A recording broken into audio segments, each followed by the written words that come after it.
So, yes, we're still doing coffee. And yes, I'm still going to be talking about all these different things within the Denver market. But one of the big things that I'm going to also be talking about is politics. Now, I know a lot of people are like, well, why are you talking about politics? You're a realtor. So, my degree that I was going for actually, that I actually had to change, but I'm still quite interested in it, both on local and national level, is politics.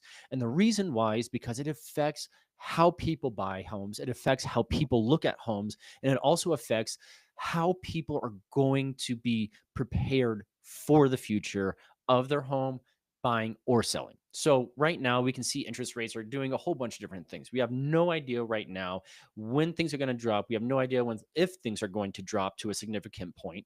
But what we do know is that within the Denver market and over the years, this hasn't been just one or two things, but over the consistency of years, Denver has been one of those markets that has been a safe haven for a lot of people who want to come to buy because they understand that Denver is one of those locations that you can do things year round, whether it's skiing, whether it's hiking, any number of things. You always have an activity that you can do, not to mention the sheer amount of golf courses that we have in this state. Now, I don't know about many of you guys. I hope that a lot of you guys think the same that I do. And I think a lot of you do.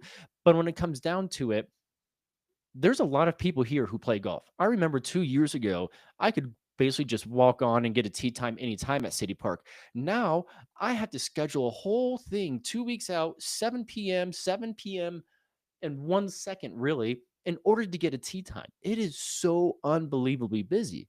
But that also is a good sign because what else I have seen is the fact that a lot of people, even around the City Park area with the homes and everything else, a lot of people are looking to change. A lot of people are looking to sell, upgrade, downgrade, side, whatever it is. And the reason why is because they see what's happening right now in the market. Excuse me. And what I mean by that is that it's not necessarily always a good thing or a bad thing, but we've kind of hit this plateau where homes that sit doesn't mean that they're overpriced. And I know that a lot of people out there are saying that. I know that there's one person on Instagram that says it often, but at the same time, that's not necessarily always with what happens. And I like to tell people that because, like many other markets, Denver is very, very, very neighborhood central or centric in terms that people really are looking at specific neighborhoods versus the greater scheme of the area. Because let's take San Francisco, for example. It's a much tighter neighborhood. It's 7 by 7 square miles, so 56 square miles. And Denver is three times that. So when we're talking about all of these other um, items in terms of walkability and everything else, Denver is getting to that point. I want to say that we're 100% there. There's several neighborhoods where I'm like, I love this neighborhood. I go, but how close am I to my coffee shop? How close am I to a restaurant? How close am I to a grocery store, gas stations? Things like that is what really drive where I'm moving to and several of my clients. But within all of that, it also is depending on price point. So you can have a brilliant home. You can have a home that, is completely turnkey and it'll sit on the market for 60, 90, 120 days. It could be, a 700,000 place, or it can be a $3 million place, or anything in between that. And right now, that's really with what we're seeing. We're seeing people saying, "Hey, listen, I want to be in this specific neighborhood, and this is my budget. Whether let's say $1 million is my budget." Now, let's say if you're in Wash Park, it'll be a little bit more tricky, but it is very possible still. Wash Park is one of our more sought after neighborhoods here in Denver. And if you are in Denver, you understand why. Now, if you're not in Denver, you have two different sides to Wash Park. You have east and west side. Now, if you're on the east side, typically you'll see a lot bigger homes, a little bit more, I don't want to say glam, but there's a little bit more character and finesse with the detailing in there. And on the west side, you get more of like your traditional Denver. You see a little bit more bungalows, you see, a couple duplexes, things like that going around. But all in all, Denver is one of those markets that if you are looking to buy or sell, it doesn't matter if you're looking today or if you're looking in 6 months. My goal for you is to buy something that is your 5 to 10 year home, not your 1 to 3 year home. And the reason why is because I want people to stay here. I have a very big love and heart for this city. And the reason why is because one of the reasons why is because there are so many good people here. Now, we all understand what happened in COVID. We all understand and see what's happening after COVID. And we're all understanding that this political climate right now can put people at odds and it can, upset a lot of people. But when it comes down to it, I do think that everything that's been going on and people coming out finally in terms of getting out of the house since the COVID times, I think people are realizing, hey, I think I want something different now. I think that, we can put our house on the market. We can't expect to get under contract in 2 days like we did back in 22 or 23 even. But we can't expect to get a house sold and at a good market value and for more than what we purchased it for, which is a very, very big thing for everybody. No one wants to go into a home and then also lose money at the same time. But unfortunately, those situations do happen. But let me go back to the whole COVID thing for a second. So I like to say that, I've lived that COVID cold, and I did. I was pretty much a hermit, and that was to the detriment of my working aspect and getting back into the whole real estate life, let's say. Um, but at the same time, I realized that I need to get back. I haven't been the same person I used to be, and I haven't been that person that I want to be at the same time. And I think that that was a direct cause of the COVID. And I see a lot of people doing the same thing. They're like, listen, I'm ready for this refresh. I'm ready to get back out there and I'm ready to do a lot more things.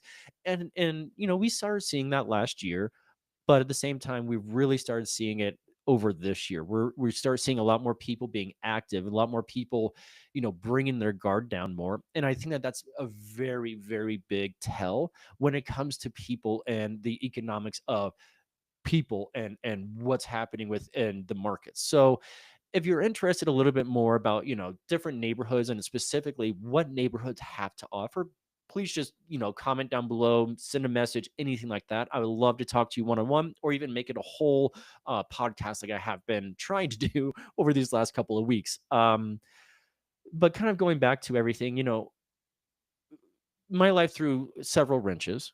My life, people look at it like, oh, he's trust fund. He does this, he's done that, this and that. I'm not a trust fund child. I would love to be one. That's great. If anyone wants to adopt me, applications are open. Send them on over, and I will definitely fill them out for you. But in the grand scheme of everything, it's really does come down to understanding who you are and taking that time away from politics, from the news, from everything that creates stress in your life. Even if you do it for, just a week at a time, you will start seeing that change. And I firmly believe that more and more people have started doing that. And I give a lot more people credit nowadays than I used to. And, you know, I do have to admit to myself and to you guys even that I haven't been always the best person to be around, but that's one thing that I've learned through COVID is that I needed to change who I was to be a better version of myself, to get back to that version of myself that I like even more.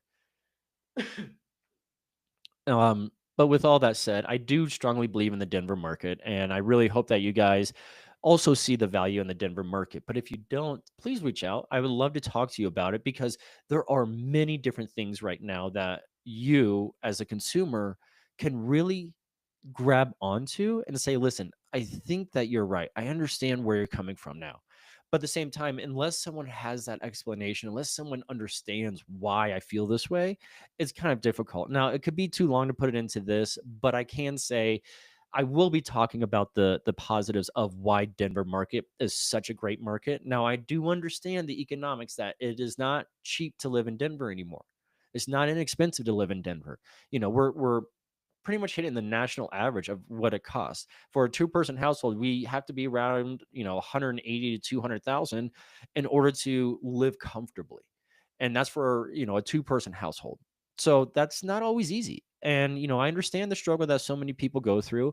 I understand the necessities that people have, but at the same time, I also understand that helping people and giving back in a way that creates the value for people is the number one thing that I'm striving to do every day, which is part of the reason I'm jumping on these podcasts, which is part of the reason I'm trying to do more of these podcasts, not only to, reach a greater audience, but also to give back to people, to understand that, hey, listen, yes, I might have, you know, the means to do several things that I would like to do, but at the same time, I also understand that a lot of people don't. And my goal, which is one of the reasons I got into this industry, was to help people. So, with all of that being said, this is going to be continuing. I'm not going to stop doing this, but I did want to let you guys know that I am going to be a little bit more political because politics and housing kind of is intertwined with each other. And the reason why is because part of the GDP is housing, is the housing industry, whether it's commercial or residential.